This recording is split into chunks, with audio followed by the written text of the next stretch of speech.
Hey, Hi. everybody, welcome back. We want to actually just get right into this topic today, and we need to talk about email marketing. I know we're your social team, but we have to talk about email marketing because social and email, they go hand in hand. So today, Manu, let's dive into all things email marketing. First, let's talk about why business owners should be doing email marketing. Yeah, so email marketing, it's interesting because a lot of people are like, "What do you even say? Like, does anyone care?" But and then they're like, "But we reach no one on social." So social and email marketing, it's not like competing because usually people who talk about email marketing, they're like, "It's better than social because of this and this," and people who talk about social say, "No one reads email." It's not about that. They are a force together. People need lots of touches with your brand to buy from you or to be engaged with your brand. So just the social post here and there, or just one email per week is not going to do it. You need a little bit of the volume. And by working together, they're great. And I think social is so effective for the multiple touches. Then the email comes in, and out of a sudden, it kind of explains to people what you do, what you have, and it's in front of them, and they're not like in the middle of a scroll. And you reach a lot more people because my emails get delivered to like 98, 99% of my audience,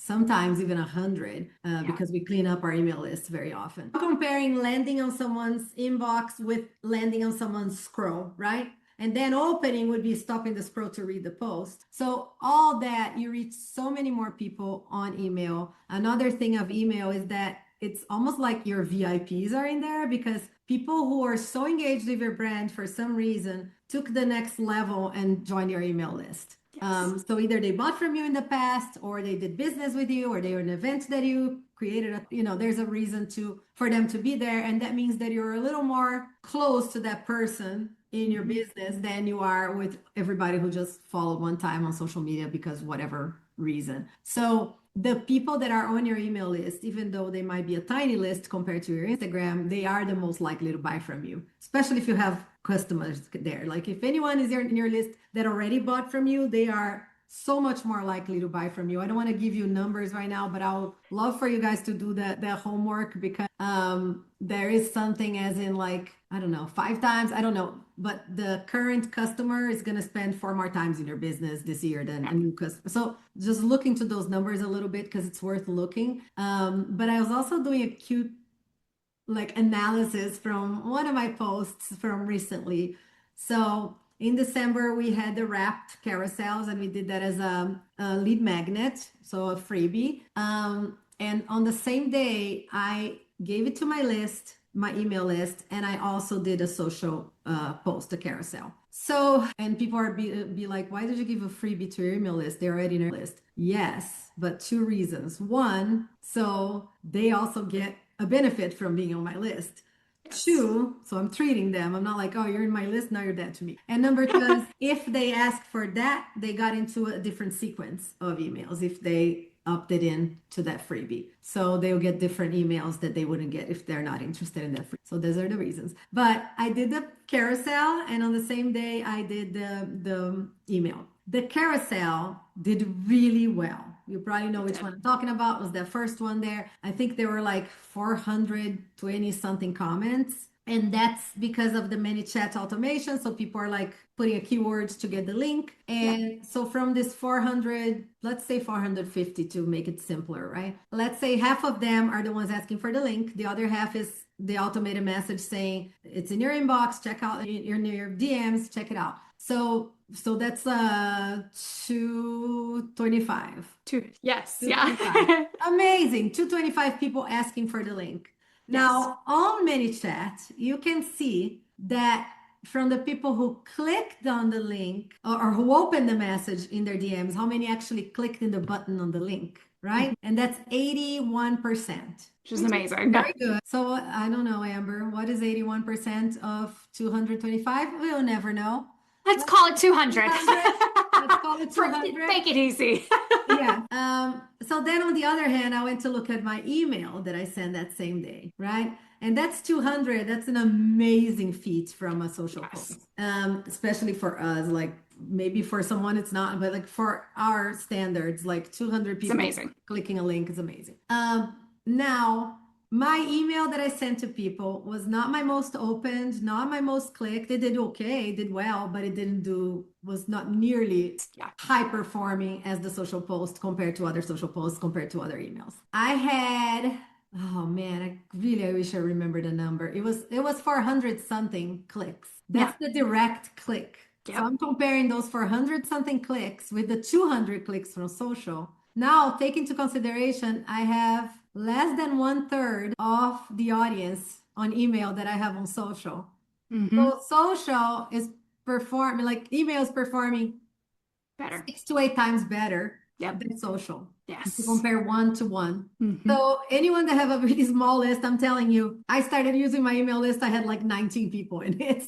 Also, you'll be more likely to want to grow that list and be able to grow that list if you're using the list, because otherwise you won't. And then by the time you start sending emails, the people that were there already left or disengaged. So I cannot tell you enough that adding email to your marketing strategy is such an important thing. If you're a small business owner and if you are not sold out and booked out, email is really where it is. Like, it's so important.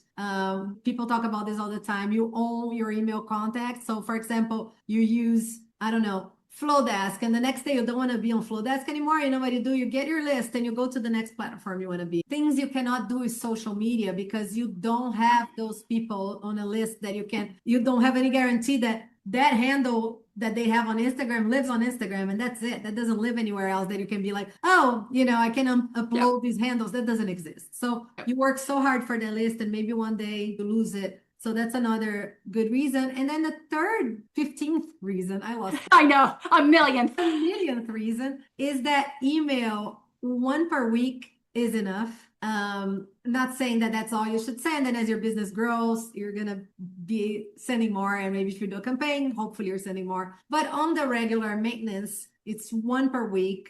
It can be done in like 20 minutes, 30 minutes per week. Again, if you use templates.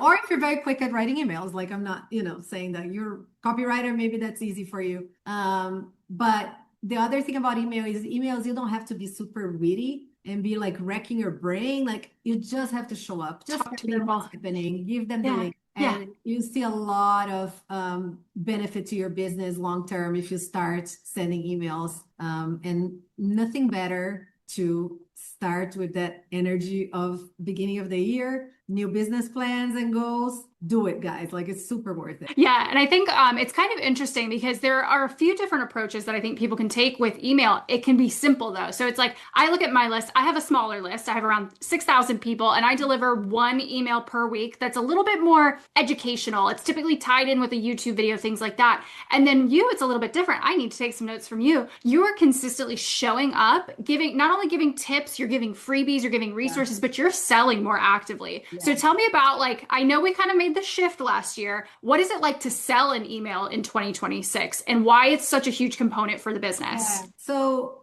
these are not good news to anyone, but to sell the same amount that we sold before, it requires more messages these days. Yes. So double it, if quadruple it if you can. And for anyone being like, oh, I hate getting those emails. You only hate it if it's not a brand that you're super interested in.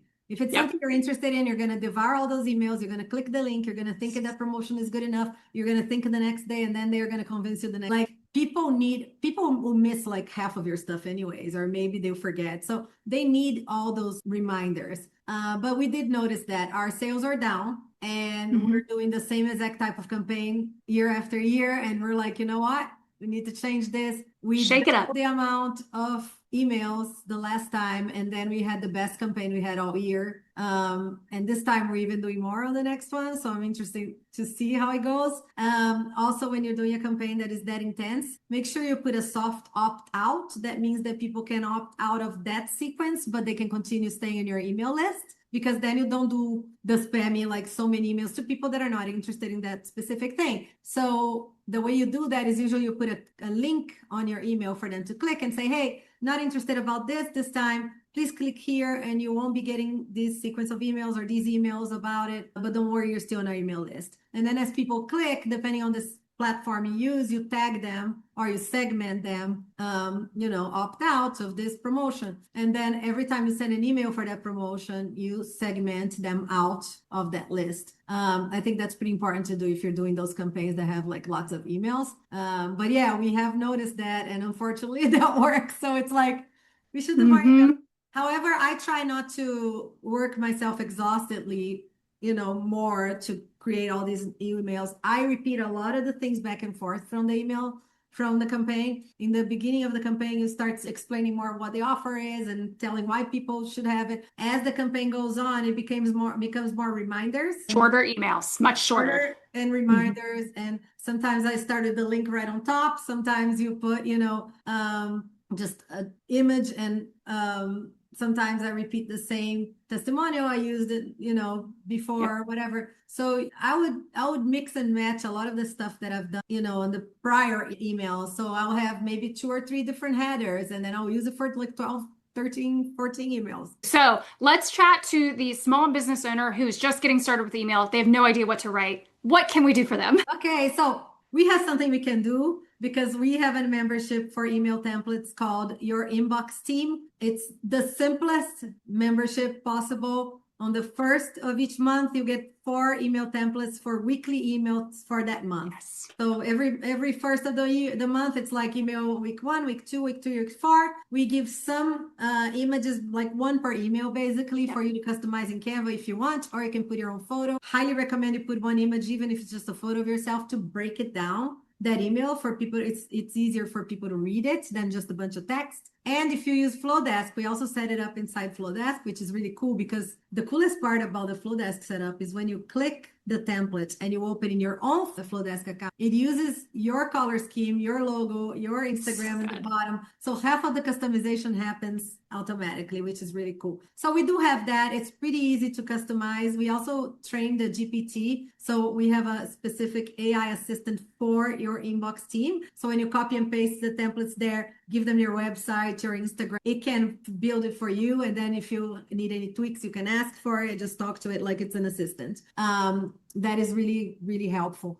So, but the other thing, if you don't want to be in a membership, and if you want to, yourinboxteam.com, check it out. But if you don't want to and you want to do your own, we have a simple formula, and I don't mind giving it to people, which is like the 4 emails for the month should be the monthly newsletter, which is where you talk a little bit about everything. And it's a great opportunity for you to promote several different things at once. And then also like talk about what's going on and give people a little bit of encouragement and something like that. So and if you have any partnerships and events, like that's the place to put everything. Make sure that it's not overwhelming. So you separate things in sections with bigger titles and bold titles.